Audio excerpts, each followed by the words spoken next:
naman siya. Kumakain kasi siya, tinatawag niya yung mga baby niya para kumain. Ayun, binigyan ko ng pagkain.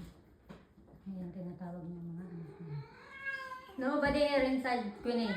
Nobody inside the room. All your babies there, over there, oh. Queenie, don't bring food in the room, okay? Nobody here, there. Your baby is all here in the living room. Okay, they will come. We will eat, okay? Oh, very good ang queen ko ah. Tinatawag niya yung mga anak niya para kumain ah. Ang galing talaga ng alaga kong to ah.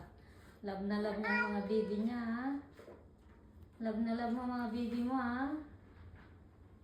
Very good si Queen. Very good si Queen. Very good. Oy, bakit mo naman kinakain niyang pa ako?